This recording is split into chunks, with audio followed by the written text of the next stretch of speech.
안녕하십니까.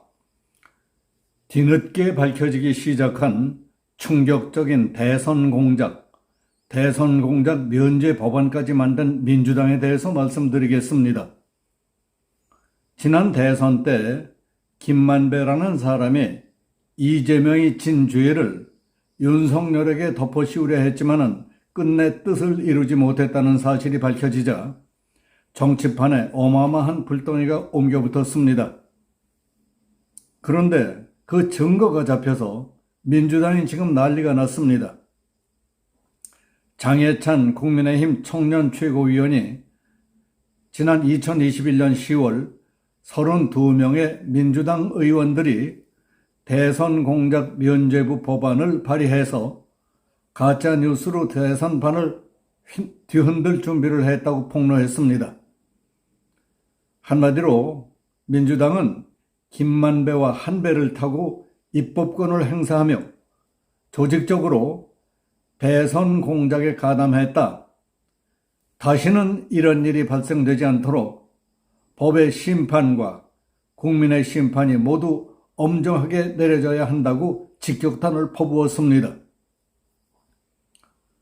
8일 오후 장해찬 최고위원은 국회 소통관에서 김만배 신학님의 조작 인터뷰로 시작된 대선 공작 게이트에 민주당 국회의원들 다수가 조직적으로 가담한 내용을 알리기 위해 이 자리에 섰다면서 민주당은 국회의원이 가진 입법권을 모기로 대선 공작 면죄부 법안을 발의해서 가짜뉴스로 대선판을 뒤흔들 준비를 했다고 밝혔습니다.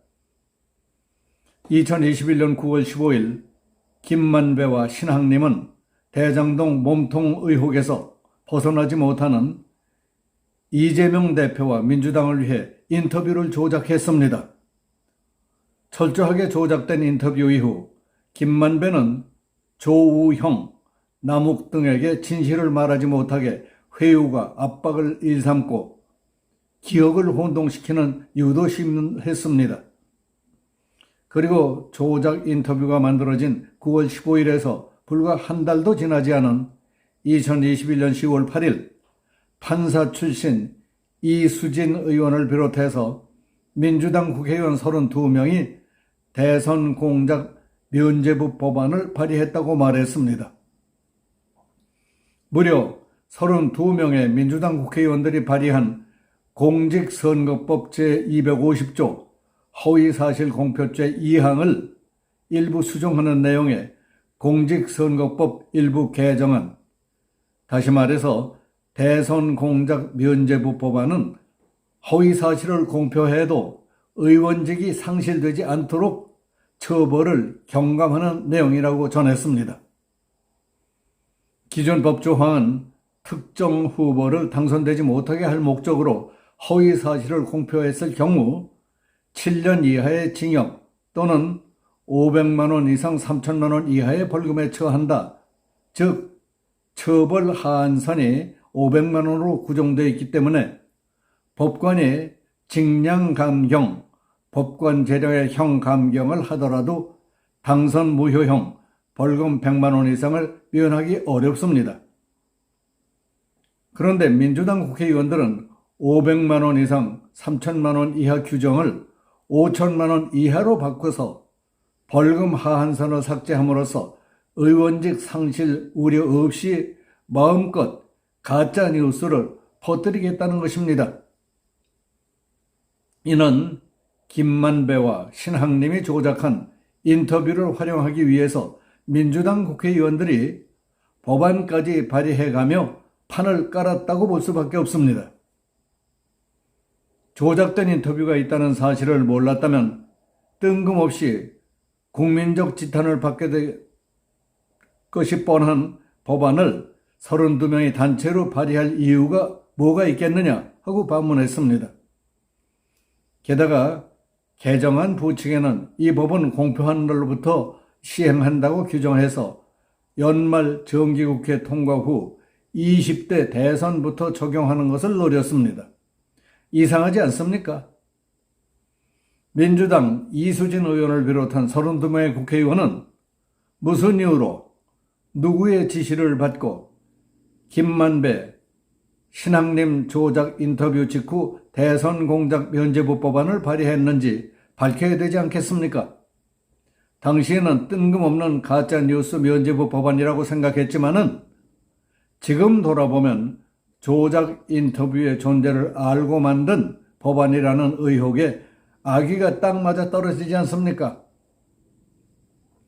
검찰 특별수사팀이 김만배, 신앙님, 뉴스타파와 민주당의 사전 교감으로 인한 대선 공작 면죄부 법안 발의에 대해 낱낱이 수사해 줄 것을 강력하게 촉구합니다. 또한 뉴스타파의 보도 이후 사흘 동안 쏟아진 민주당 주요 정치인들의 SNS 캡처 화면도 전부 확보해 공개하겠습니다. 이어 장청년 최고위원은 뉴스타파 보도 이후 민주당 주요 정치인들의 SNS 이용 횟수를 언급하면서 민주당은 사흘 동안 뉴스타파 조작 인터뷰를 인용한 SNS 게시물을 총 65차례 쏟아내 대선 공작에 나섰습니다. 캡처가 담긴 PDF 파일은 기자들과 별도로 공유하겠다며 박광원 원내대표와 최광욱 의원은 각각 8회를 기록했고 이재명 대표, 김상희 전 국회 부의장, 홍영표 전 원내대표는 SNS 게시물을 삭제했습니다. 민주당의 조직적 관여는 사흘 동안의 SNS 활동만 봐도 알 수 있습니다. 대선 공작 면죄부 법안 발의에 참여한 민주당 국회의원들이 저를 허위사실 공포 혐의로 고소한다면 얼마든지 수사기관에서 진실을 가려내겠다고 했습니다. 대선 공작 인터뷰로 가장 큰 이득을 본 대상은 민주당과 이재명 대표입니다. 김만배와 이재명은 원팀입니다. 민주당은 김만배와 한 배를 타고 입법권을 행사하며 조직적으로 대선 공작에 가담했습니다. 다시는 이런 일이 발생하지 않도록 법의 심판과 국민의 심판이 모두 엄정하게 내려져야 한다고 강조했습니다. 장 최고위원이 밝힌 내용을 보고서야 민주당을 비롯한 그 누구도 모르는데 김만배와 신앙님 둘이서만 짜고 인터뷰를 조작했다는 것부터 뉴스타파에서 조작된 영상물을 송출하자마자 즉각 이재명을 비롯한 민노총 소속 언론 매체들의 신속한 전파 확산과 댓글 부대 움직임 등 어딘가 미심쩍 어떤 사항들이 빈틈없이 설명이 됐고 납득할 수 있게 됐습니다. 천망회회, 소위 불실이라는 말이 있습니다. 하늘 그물이 아무리 크고 눈에 보이지 않는다 해도 벌받을 짓을 하는 놈은 귀신같이 찾아내 하늘이 벌을 준다. 벌받을 짓을 하면 반드시 벌을 받게 돼 있다는 말입니다. 앞으로 서리빨 같은 수사, 엄혹한 치죄, 법집행을 통한 뿌리 뽑기만을 기다릴 뿐입니다. 여기서 마치겠습니다. 감사합니다.